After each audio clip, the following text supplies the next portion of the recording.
lost abbot of Whaley.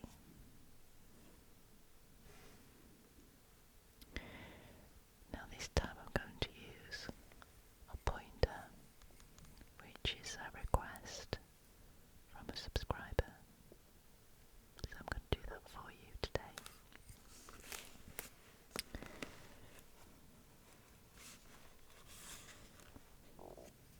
Okay, let's begin.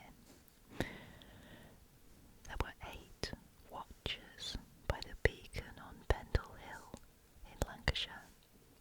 2 were stationed on either side of the northeastern extremity of the mountain.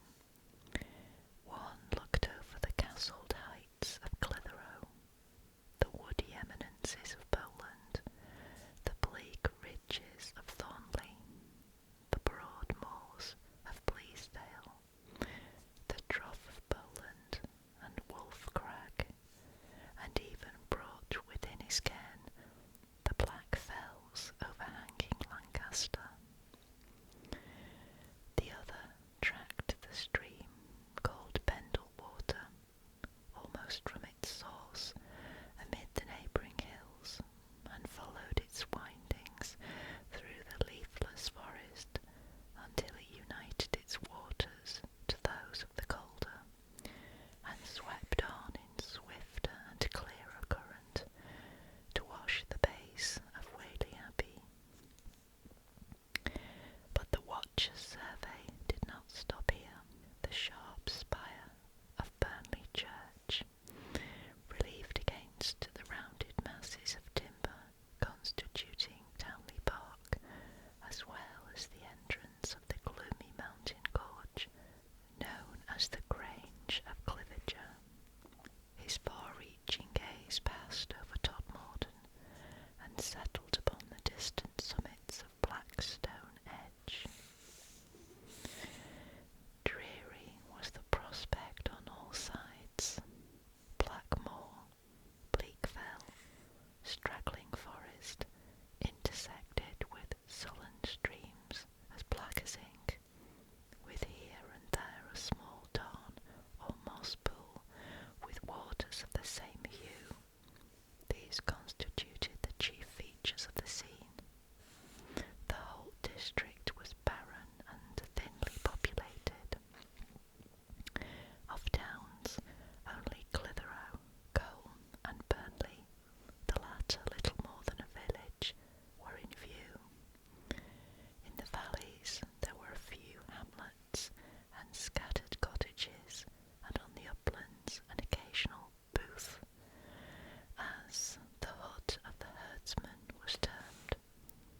But of more important mansions there were only 6, as Merley, Twisselton, Alconcoats, Saxfeld, Itten Hill, and Gawthorpe. The vaccaries for the cattle, of which the herdsman had the care, and the lawns, or parks within the forest, appertaining to some of the halls before mentioned, offered the only evidences of cultivation. All else was heathy waste, morass, and wood.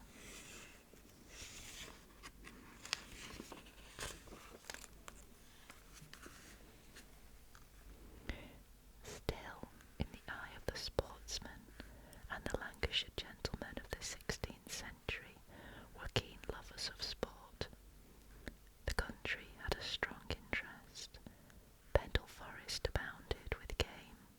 Grouse, plover and bittern were found upon its moors, woodcock and snipe on its marshes, mallard, teal and widgeon upon its pools. In its chases ranged herds of deer, protected by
attraction of so many ecclesiastics, renowned for hospitality and revered for piety and learning. The violence and rapacity of the commissioners appointed by the Vicar General Cromwell to carry out these severe measures. All these outrages were regarded by the people with abhorrence, and disposed them to aid the sufferers in resistance. As yet, the wealthier monasteries in the north had been spared, and it was to preserve them from the greedy hands of the visitors, Doctors Lee and Leighton, that the insurrection had been undertaken. A simultaneous rising took place in Lincolnshire, headed by Mackerel, Abbot of Barlings, but it was speedily quelled by the vigour and skill of the Duke of Suffolk, and its leader executed.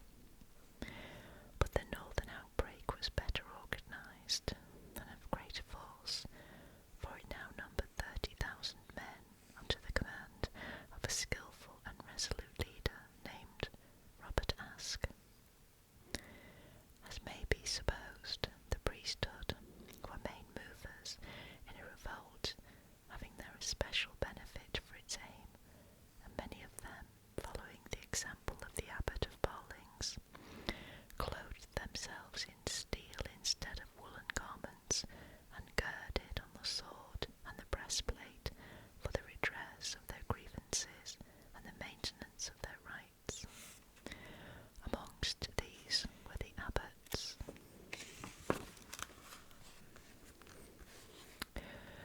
of Chervaux, Furness, Fountains, Rievaulx, and Saley, and lastly the Abbot of Whalley, before mentioned, a fiery and energetic prelate who had ever been constant and determined in his opposition to the aggressive measures of the king.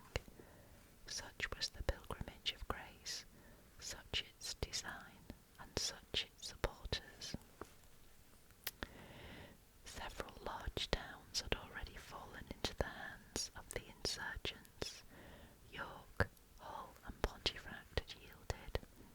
Skipton Castle was besieged and defended by the Earl of Cumberland, and battle was offered to the Duke of Norfolk and the Earl of Shrewsbury, who headed the king's forces at Doncaster. But the object of the royalist leaders was to temporise, and an armistice was offered to the rebels and accepted. Terms were next proposed and debated. During the continuance of this armistice, all hostilities ceased, but beacons were reared upon the mountains, and their fires were to be taken as a new summons to arms. This signal the 8 watchers expected. Though late in November, the day had been unusually fine, and in consequence the whole hilly ranges around were clearly discernible, but now the shades of evening were fast drawing on. "Night is approaching," cried the tall man in the velvet mantle, impatiently, "and still the signal comes not. Wherefore this delay? Can Norfolk have accepted our conditions? Impossible. The last messenger from our camp at Susby Lees brought word that the Duke's sole terms would be the King's pardon to the whole insurgent army, provided they at once dispersed, except 10 persons, 6 named and 4 unnamed."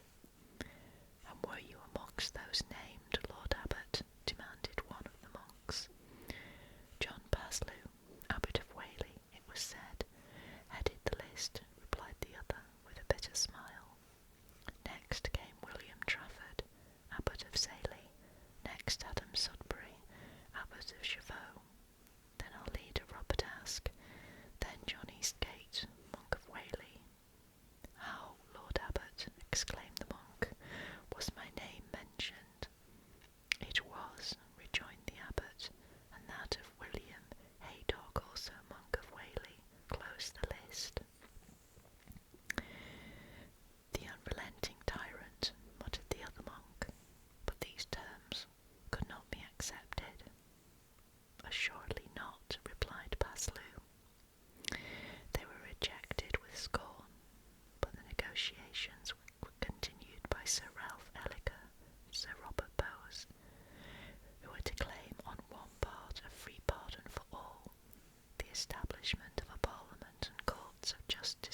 restoration of the Princess Mary to the succession, the Pope to his jurisdiction, and our brethren to their houses, but such conditions will never be granted.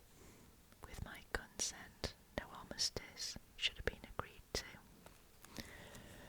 We are sure to lose by the delay, but I was overruled by the Archbishop of York and the Lord Darcy.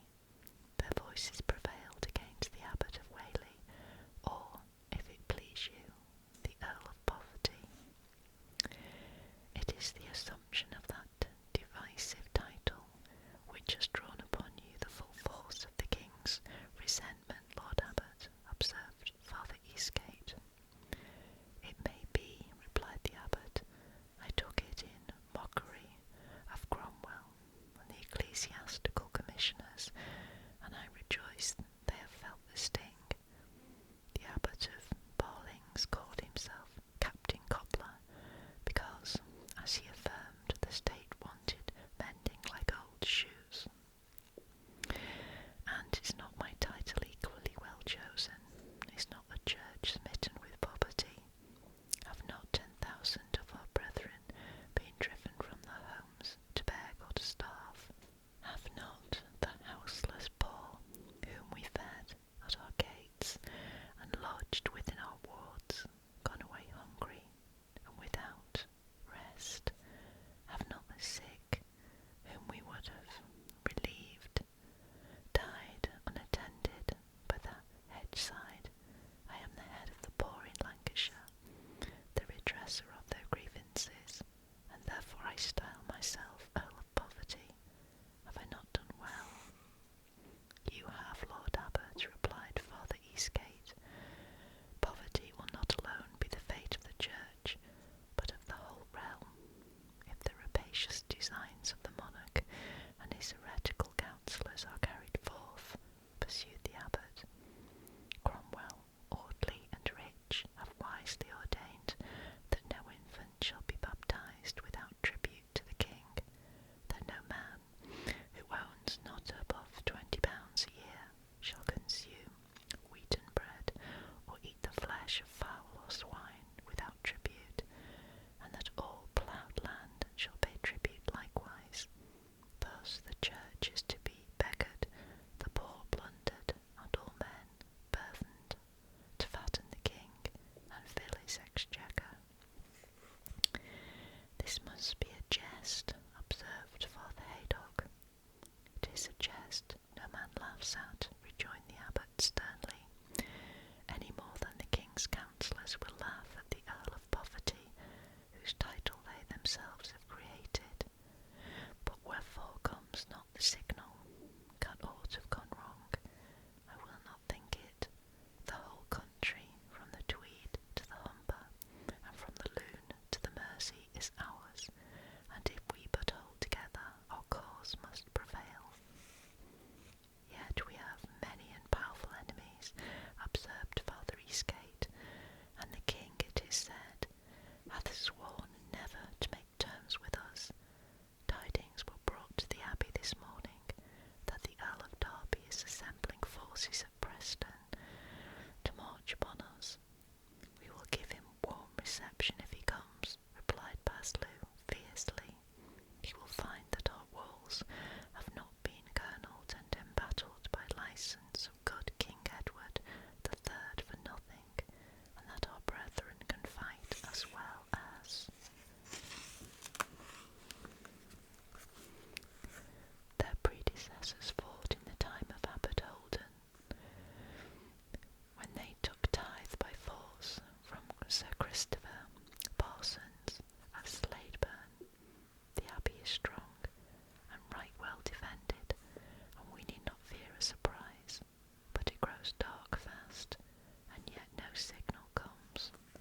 witnesses attending a devil's sabbath on this very hill. Heaven shield us. It is therefore that I have placed her and her husband under the ban of the church, pronounced a sentence of excommunication against them, and commended all my clergy to refuse baptism to their infant daughter, newly born. Okay, so now I'm just going to read some extracts from further on in the book. This is the May Queen. On a May Day in the early part of the 17th century, and a most lovely May Day too, admirably adapted to usher in the merriest month of the year, and seemingly made expressly for the occasion, a wake was held at Whaley, to which all the neighbouring country folk resorted, and indeed many of the gentry as well. For in the good old times when England was still merry England, a wake had attractions for all classes alike, and especially in Lancashire. For with pride I speak it, there were no lads who in running, vaulting, wrestling, dancing, or in any other manly exercise could compare with the Lancashire lads.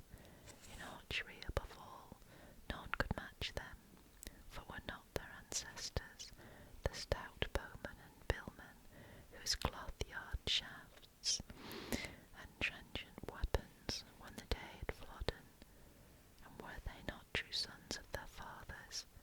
And then I speak it with yet greater pride. There were few, if any, lasses who could compare in comeliness with the rosy-cheeked, dark-haired, bright-eyed lasses of Lancashire. Assemblages of this kind, therefore, where the best specimens of either sex were to be met with, were sure to be well attended, and in spite of an enactment passed in the preceding reign of Elizabeth, prohibiting piping, playing, bear-baiting, and bull-baiting on the Sabbath days, or on any other days, and also superstitions, ringing of bells, wakes, and common feasts. They were not only interfered with, but rather encouraged by the higher orders. Indeed, it was well known that the reigning monarch, James I, inclined the other way, and desirous of checking the growing spirit of Puritanism throughout the kingdom, had openly expressed himself in favour of honest recreation after evening prayers and upon holidays, and furthermore had declared that he liked well the spirit of his good subjects in Lancashire, and would not see them punished for indulging in lawful exercises, but that ere long he would pay them a visit in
stretches of time, made it always an object of attraction to those residing near it. But when, on the May Day in question, there was not only to be a wake, but a maypole set on the green, and a rush purring with morris dancers besides, together with Whitsun Ale at the Abbey, crowds flocked to Whaley from Wiswall, Gold Coats and Clitheroe, from Ribchester and Blackburn, from Badham and Pendle, and even from places more remote. Not only was John Laws of the Dragon full, but the Chequers and the Swan also, and the roadside alehouse to boot. Sir Ralph Asherton had several guests at the Abbey, and others were expected in the course of the day, while Dr. Ormerod had friends staying with him at the vicarage. Soon after midnight, on the morning of the festival, many young persons of the village of both sexes had arisen, and to the sound of horn had repaired to the neighbouring woods, and there gathered a vast stock of green boughs and flowering branches of the sweetly perfumed hawthorn, wild roses and honeysuckle, with baskets of violets, cowslips, primroses, bluebells, and other wild flowers, and returning to the same order, they went forth, fashioned the branches into green bowers within the churchyard, or round about the maypole set up on the green, and decorated them afterwards with garlands and crowns of flowers. This morning's ceremonial ought to have been performed without wetting the feet, but though some pains were taken in the matter, few could achieve the difficult task except those carried over the dewy grass by their lusty swains. On the day before the rushes had been gathered, and the rush cart piled, shaped, trimmed, and adorned by those experienced in the task, and it was one requiring both taste and skill, as will be seen when the cart itself shall come forth, while others had borrowed for its adornment from the Abbey and elsewhere silver tankards, drinking cups, spoons, ladles, brooches, watches, chains, and bracelets, so as to make an imposing show. Day was ushered in by a merry peal of bells from the tower of the old parish church, and the ringers practised all kinds of joyous changes during the morning, and fired many a clanking volley.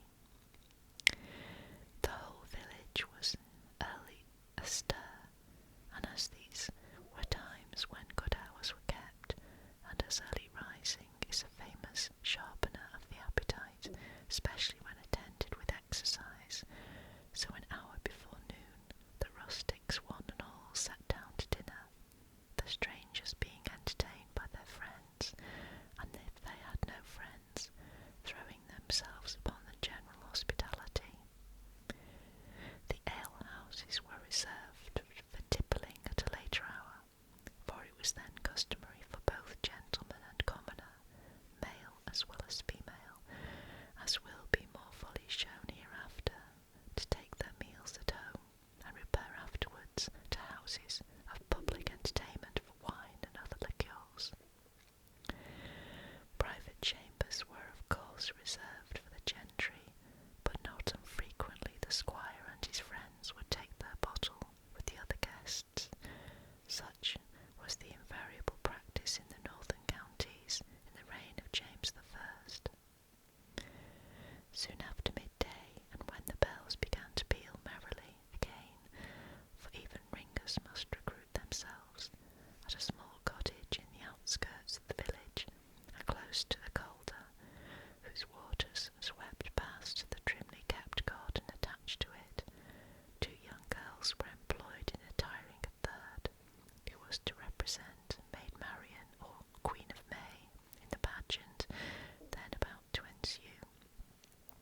Swiss peasant, so as to reveal the exquisite symmetry of her limbs. Over all she wore a surcoat of azure silk, lined with white and edged with gold. In her left hand she held a red pink as an emblem of the season. So enchanting was her appearance, altogether so fresh the character of her beauty, so bright the bloom that dyed her lovely cheeks, that she might have been taken for a personification of May herself. She was indeed in the very May of life, the mingling of spring and summer in womanhood, and the tender blue eyes, bright and clear as diamonds of purest water, the soft regular features, and the merry mouth, whose ruddy parted lips, ever and anon displayed 2 rows of pearls, completed the similitude to the attributes of this jocund month. Her handmaidens, both of whom were simple girls, and though not destitute of some pretensions to beauty themselves, in no word to be compared with her, were at the moment employed in knotting the ribbons in her hair and adjusting the azure surcoat. Attentively watching these proceedings sat on a stool, placed in a corner, a little girl, some 9 or 10 years old, with a basket of flowers on her knee. The child was very diminutive, even for her age, and her smallness was increased by personal deformity, occasioned by contraction of the chest and spinal curvature, which raised her back above her shoulders, but her features were sharp and cunning, indeed almost malignant, and there was a singular and unpleasant look about the eyes, which were not placed evenly in the head. Altogether she had a strange old-fashioned look, and from her habitual bitterness of speech, as well as from her vindictive character, which, young as she was, had been displayed with some effect on more than one occasion, she was no great favourite with any one. It was curious now to watch the eager and envious interest she took in the progress of her sister's adornment, for such was the degree or relationship in which she stood to the May Queen. And when the surcoat was finally adjusted and the last ribbon tied, she broke forth, having hitherto preserved a sullen